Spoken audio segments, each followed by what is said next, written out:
Hi friends, in this presentation we discuss about the political, economical, social and religious condition of pre-Islamic Arabia. പ്രധാനമായിട്ട് നമ്മൾ pre ഇസ്ലാമിക കാലഘട്ടത്തിലെ രാഷ്ട്രീയ സംവിധാനത്തെക്കുറിച്ച് ആണ് ചർച്ച ചെയ്യുന്നത്.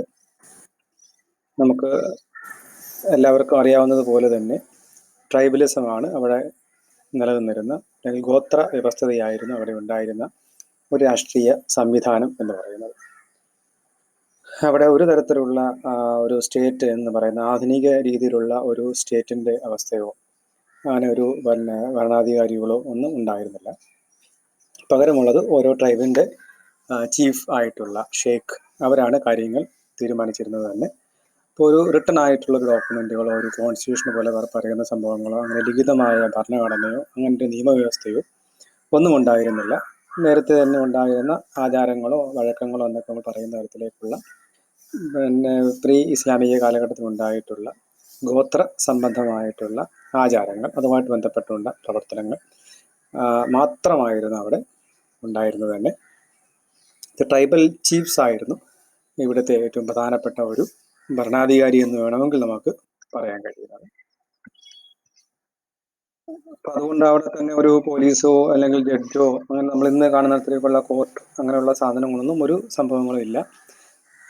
ട്രൈബലിസം തന്നെയായിരുന്നു, അല്ലെങ്കിൽ അസബിയ അല്ലെങ്കിൽ ക്ലാൻ സ്പിരിറ്റ് എന്ന് പറയുന്ന ഒരു ഗ്രൂപ്പ് ഫീലിംഗ്, സോഷ്യൽ കൊഹീഷൻ. ഈ അസബിയെ കുറിച്ച് കഴിഞ്ഞ ഞാൻ പറഞ്ഞിട്ടുള്ളതാണ്. ബിൻ ഖൽദുവിന്റെ തിയറിയെ തന്നെയാണത്. അദ്ദേഹമാണ് ഇത്തരത്തിലൊരു ക്ലാൻ സ്പിരിറ്റിനെ കുറിച്ച് ചർച്ച ചെയ്യുന്നത് തന്നെ.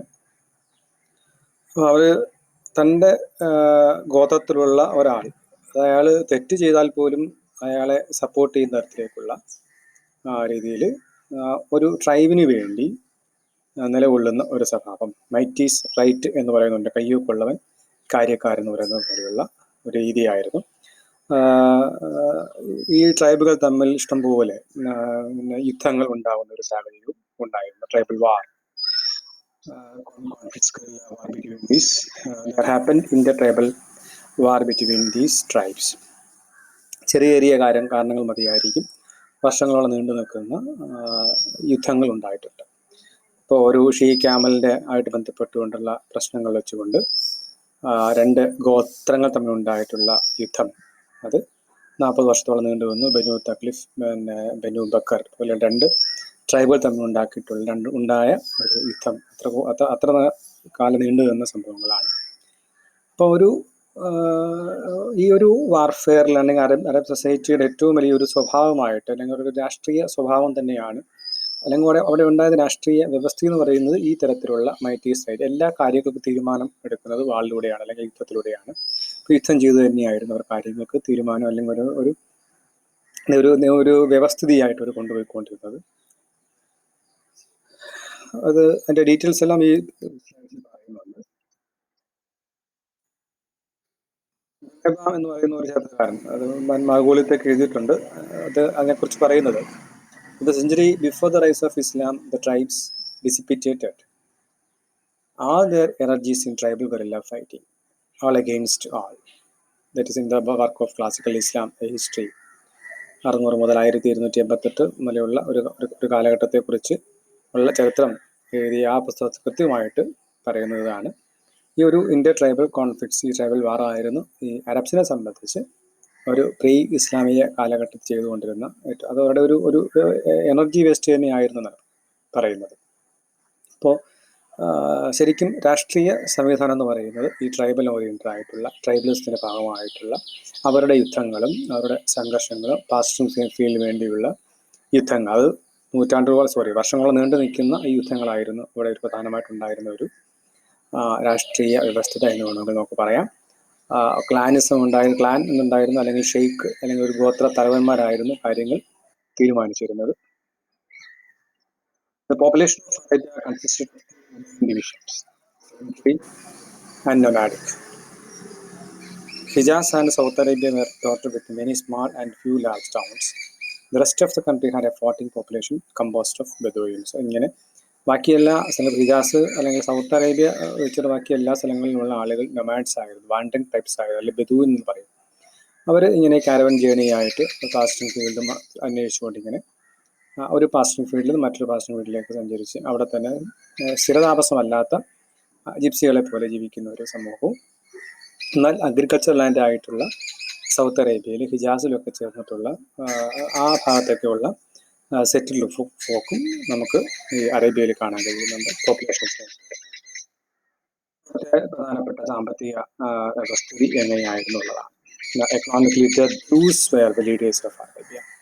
അപ്പോൾ അറേബ്യയിലെ ഏറ്റവും കൂടുതൽ സമ്പത്ത് കൈയാളിക്കൊണ്ടിരുന്നത് അല്ലെങ്കിൽ ഏറ്റവും കൂടുതൽ സമ്പത്ത് ഉണ്ടായിരുന്ന ഒരു സമൂഹം എന്ന് പറയുന്നത് ജൂതന്മാരായിരുന്നു. They were the owners of the best arable lands in Hijaz, and they were the best farmers in the country. അപ്പോൾ നല്ല കൃഷിക്കാരുമായിരുന്നു. അവർക്ക് ഒരുപാട് ഭൂമി വസ്തുവൊക്കെ അവരുടെ കീഴിൽ തന്നെ എല്ലാവരും they were the entrepreneurs. അപ്പോൾ they have the monopoly of the armaments industry etc. ഇതെല്ലാം ഇപ്പോൾ ജൂതന്മാരുടെ കയ്യിലായിരുന്നു അവിടുത്തെ സമ്പത്തെന്ന് പറയുന്നത്. Slavery was an economic situation of the Arabs. Male and female slaves were sold and bought like animals, and they formed the most depressed class of the Arabian society. അപ്പോൾ അവിടെ ഉണ്ടായിരുന്ന slavery ഉണ്ടായിരുന്നു. പൈസ കൊടുത്ത ആൾക്കാരെ വാങ്ങിക്കുന്നു, അടിമകളായിട്ട് വെക്കുന്നു, അത് വേറെ ആക്കി വിറ്റു കൊടുക്കും. അപ്പം സ്ത്രീകളെയും പുരുഷന്മാരെയും അങ്ങനെ വാങ്ങിച്ച് അടിമകളാക്കി കൊണ്ടുപോകുന്ന, അടിമപ്പണി ചെയ്യിപ്പിക്കുന്ന ഒരു സമ്പ്രദായം സ്ലേവറി പണ്ടേ ഉണ്ടായിരുന്നത് തന്നെയാണ്. അറേബ്യയിലും ഇത് വലിയൊരു രാഷ്ട്രീയ വ്യവസ്ഥയായിട്ട് അല്ലെങ്കിൽ സാമ്പത്തിക ക്രമമായിട്ട് തന്നെ ഉണ്ടായിരുന്നു എന്നുള്ളത് തന്നെയാണ് പറയാൻ കഴിയുന്നത്. The most powerful class of the Arabs was made up by the capitalists and the money lenders. നേരത്തെ ജൂതന്മാരെ കുറിച്ച് പറഞ്ഞതുപോലെ തന്നെ the rates of interest which they charged on loan were exorbitant and were especially designed to make them richer and richer and the borrowers poorer and poorer. The most important urban centers of Arabia were Makkah and Yathrib. That means the another name of Medina, both in Hijaz. The citizens of Mecca were mostly merchants, traders, and money lenders. Their caravans traveled in summer to Syria and in winter to Yemen. In this picture, we can see the caravan journey from Yemen to Yathrib and Medina and other places. There are also some route to Abyssinia also, to Egypt, Mesopotamia, Syria, etc. That happened. Yeah, this trade route that you can see in this picture. So the caravan trade was basic to the economy of Mecca, and its organization called for considerable skill, experience, and ability. So മെക്കയെ സംബന്ധിച്ച് ഈ കാരവനിലൂടെ കിട്ടുന്ന സമ്പത്തായിരുന്നു മക്കയുടെ ഒരു പ്രധാനപ്പെട്ട വരുമാന മാർഗം എന്ന് പറയുന്നത് തന്നെ. ഈ അറബുകൾക്ക് ഈ ഒരു കാരവൻ ജേണി സഹായിക്കുന്നത് ക്യാമൽസ് തന്നെയാണ്. പ്രത്യേകിച്ച് ഡെസേർട്ട് ഏരിയയിലൂടെയുള്ള യാത്ര, ആ യാത്രയ്ക്ക് ഏറ്റവും കൂടുതൽ സഹായിക്കുന്നത് ക്യാമൽസ് ആയതുകൊണ്ട് തന്നെയാണ് ക്യാമൽസിനെ നമ്മൾ ഷിപ്പ് ഓഫ് ദ ഡെസേർട്ട് എന്നൊക്കെ പറയും. ഓക്കെ, മതത്തെ കുറിച്ചാണ് religion. Before the rise of the monotheistic religion of Judaism, Christianity, and Islam, most Bedouin tribes practiced polytheism in the form of animism and idolatry. Three of the ruling tribes of Yathrib, that is Medina, were Jewish, one of the oldest monotheistic religions. Christianity spread to Arabia after Constantinople conquered Byzantium in 324 CE, and it was adopted by several Bedouin tribes.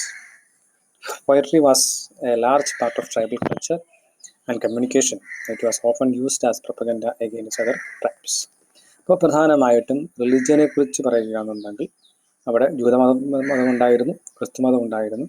എന്നാൽ അതിനേക്കാളൊക്കെ അതേപോലൊപ്പം തന്നെ പൊളിതീസിയം അല്ലെങ്കിൽ animism, അതായത് ദൈവാരാധന, വിഗ്രഹാരാധന, അതേപോലെ മൃഗങ്ങളെ ആരാധിക്കുന്ന രീതികൾ. ഈ കാബ എന്ന് പറയുന്ന മെക്കയിലുള്ള കാബയിൽ തന്നെ 360ഓളം ഐഡൽസ് ഉണ്ടായിരുന്നു. ശരിക്കും കാബ എന്ന് പറയുന്ന ആ ഒരു പ്രദേശം അല്ലെങ്കിൽ ആ ഒരു ഐഡൽ അത് ഇബ്രാഹിമിൻ്റെ കാലഘട്ടത്തിലാണ്. അദ്ദേഹമാണ് അവിടെ അത് സ്ഥാപിക്കുന്നത് തന്നെ. അത് ശരിക്കും പറഞ്ഞു കഴിഞ്ഞാൽ ഏകദൈവ വിശ്വാസത്തിന്റെ ഭാഗമായിട്ട് ദൈവത്തെ ആരാധിക്കാൻ വേണ്ടി തുടങ്ങിയതാണെങ്കിലും കാബയിൽ പിന്നീട് 360ഓളം ഐഡൽസിനെ ആരാധിക്കുന്ന അവസ്ഥയിലേക്ക് വളരെ ഒരു പാഗനിസത്തിലേക്ക് പിന്നീട് മാറുകയും ചെയ്യുന്നുണ്ട്.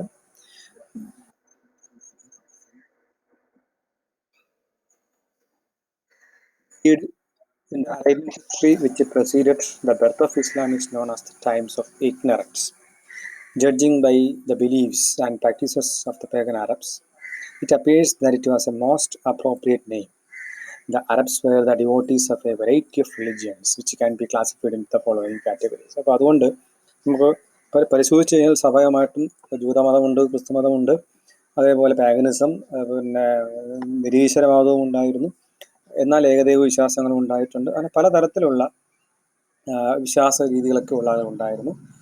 നേരത്തെ പറഞ്ഞ കാബയിൽ തന്നെ ഒരു ഐഡൽസ്, ഇപ്പോൾ ഈ പടത്തിൽ കാണുന്ന അല്ലാഹ്, ദ ഡാറ്റേഴ്സ് ഓഫ് അള്ളാഹ് എന്നറിയപ്പെടുന്ന അല്ലാദ്, അൽ-ഉസ, അൽ-മനാത്ത് പോലെയുള്ള 3 പിന്നെ ദേവീ വിഗ്രഹങ്ങളുണ്ട്. അവർ അറിയപ്പെട്ടിരുന്നത് ദ ഡാറ്റേഴ്സ് ഓഫ് അള്ളാഹ് എന്ന് തന്നെയാണ്.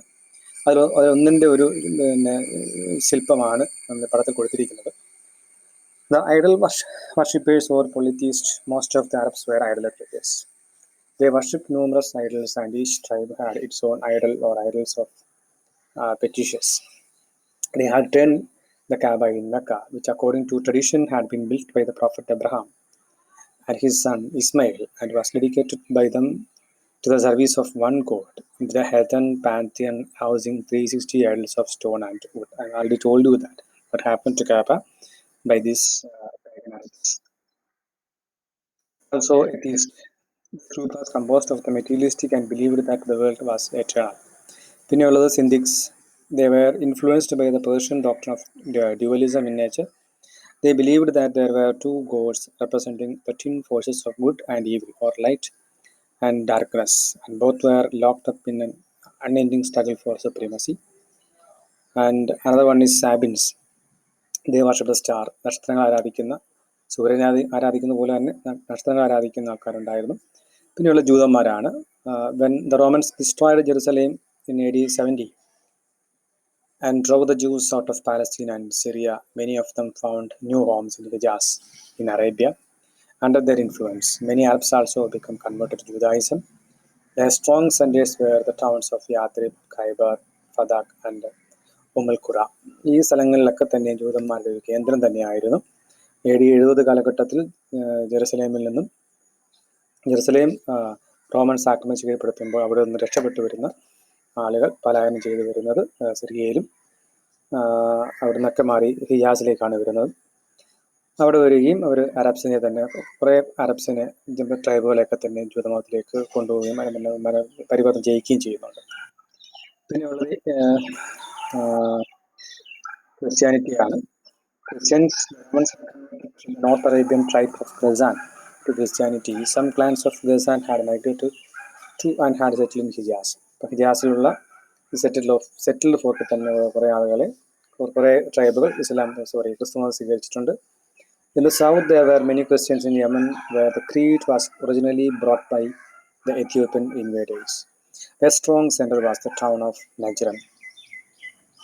Monotheists. There was a small group of monotheists present in Arabia on the eve of the rise of Islam.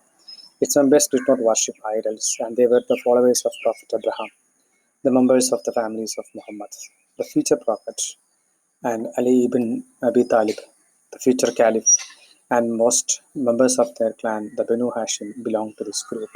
അപ്പോൾ പ്രവാചകന്റെ വംശ പരമ്പരയിൽ വരുന്ന ബനു ഹാഷിം ഫാമിലി ഉള്ള ആളുകളൊക്കെ തന്നെയും ദേവർ മൊണോത്തിസ്റ്റിക്, അങ്ങനെയുള്ള ഏകദൈവ വിശ്വാസികൾ ആൾക്കാർ, എബ്രഹാമിൻ്റെ പിന്മുറക്കാരാണ് എന്ന് അവകാശപ്പെടുന്ന അവർ മൊണോത്തിസ്റ്റുകളായിരുന്നു. പക്ഷേ അതുകൊണ്ടൊക്കെ തന്നെയാണ് ഇസ്ലാം എന്ന് പറയുന്ന ഒരു മൊണോത്തിസ്റ്റ് റിലിജിയൻ വളരെ പെട്ടെന്ന് തന്നെ അവിടെ പ്രചാരം നേടാൻ സാധിച്ചത്.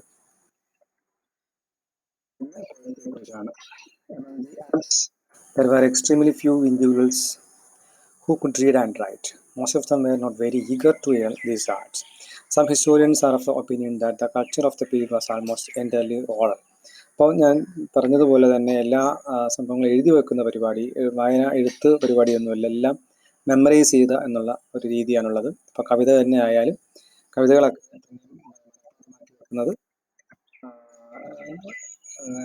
ഓരോ ട്രൈബിനെ കുറിച്ചുള്ള സംഭവങ്ങളും കഥകളും ഒക്കെ തന്നെയും അതിങ്ങനെ പാടി മനപ്പാടമാക്കി വെക്കുന്ന ഒരു രീതിയാണ് അവർ പുലർത്തിയിരുന്നത് തന്നെ. അപ്പോൾ they claimed that God has bestowed the most remarkable qualities of head upon the Greeks its proof is their science and philosophy of and upon the Chinese, its proof is their craftsmanship, and of the tongue upon the Arabs, its proof as their eloquence. അപ്പോൾ ഇങ്ങനെ കവിതകൾ ഓർത്തു വെക്കുന്ന ഒരു സ്വഭാവം ഇവർക്ക് മാത്രം അവകാശപ്പെട്ടതാണ് എന്നാണ് പറയുന്നത്. പിന്നെയുള്ളത് അറബിക് പോയട്രിയെ കുറിച്ച് തന്നെയാണ്. Arabic poetry was elegance and imagery, but it was limited in range and it was lacking in profundity. Its content might be interesting, but it was stereotyped. The masterpieces of their poetry follow almost exactly the same sequence of ideas and images. It was nevertheless a faith mirror of life in ancient Arabia. Also, in cultivating the art of poetry, the Arab poets were unconsciously developing one of the greatest artifacts of mankind, the Arabic language. The greatest composition of the pagan Arabs were the so-called 7 suspended poems, like Golden Odes, the collection of 7 poems. ഇപ്പോൾ ഉഗാസ് എന്ന് പറയുന്ന കാബയിൽ ഉണ്ടാകുന്ന annual pilgrimage annual ഫംഗ്ഷനാണ്. ഈ ഫംഗ്ഷനിൽ ഈ മനോഹരമായ ഈ കവിതകൾ 7 സസ്പെൻഡ് പോയം നടത്തിലേക്ക് അതിനെ തൂക്കിയിടുന്ന ഒരു പരിപാടി ഉണ്ടായിരുന്നു. അപ്പോൾ ആ ഒരു കവിതയെക്കുറിച്ചുള്ള അതിൻ്റെ പാരായണങ്ങളും അതിൻ്റെ ചർച്ചകളും ഒക്കെ നടക്കുന്ന ഒരു ഉത്സവ വേദി തന്നെയായിരുന്നു ഉഗാസ് എന്ന് പറയുന്നത്. തന്നെ ഒരു ട്രേഡ് ഫെസ്റ്റിവൽ ആണെങ്കിൽ കൂടിയും അവിടെ ഏറ്റവും കൂടുതൽ ചർച്ച ചെയ്തിരുന്ന കവിതകളായിരുന്നു.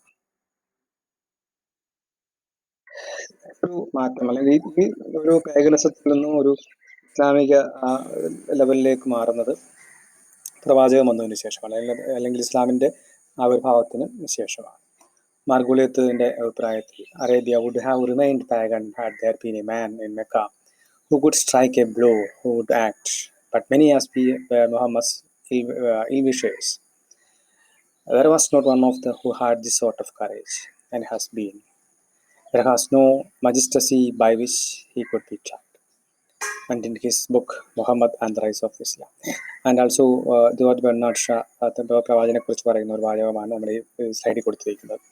അപ്പോൾ എന്തൊക്കെ മാറ്റങ്ങളാണ്, what was the transformation taught about by prophet in Arabia by the introduction of Islam? സ്ത്രീകൾക്ക് എന്തുമാത്രം മാറ്റങ്ങൾ, അല്ലെങ്കിൽ എന്താണ് അവരിൽ ഉണ്ടായിട്ടുള്ള മാറ്റങ്ങളൊക്കെ തന്നെ ഒരു പുതിയ സ്ഥാപനം അല്ലെങ്കിൽ പുതിയൊരു സ്റ്റേറ്റ് ഉണ്ടാക്കിയതിലൂടെ അദ്ദേഹം വരുത്തിയ മാറ്റങ്ങൾ എന്തൊക്കെയായിരുന്നു? അത് മതപരമായും രാഷ്ട്രീയപരമായിട്ടും ഒക്കെ തന്നെ ഉണ്ടാക്കിയിട്ടുള്ള മാറ്റങ്ങൾ. അപ്പോൾ അതെല്ലാം അടുത്ത മൊഡ്യൂളിൽ നിങ്ങൾ ചർച്ച ചെയ്യുന്നതാണ്.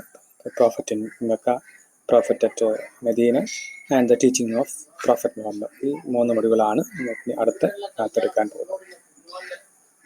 ഇത് ഇത്രയും മാത്രമാണ്. ഈ ഇസ്ലാമിക വളരെ ചുരുക്കം പറഞ്ഞിരിക്കുകയാണ്. അതിനുള്ള സ്റ്റഡി മെറ്റീരിയൽസ് നിങ്ങൾക്ക് തരും, അതനുസരിച്ച് വായിക്കുക. ഇതിൻ്റെ എന്താണ് എൻ്റെ ഒരു കോർ മാത്രമാണ്, പ്രധാനപ്പെട്ട പോയിന്റുകൾ മാത്രമാണ് ഇതിനകത്ത് പറഞ്ഞിട്ടുള്ളത്.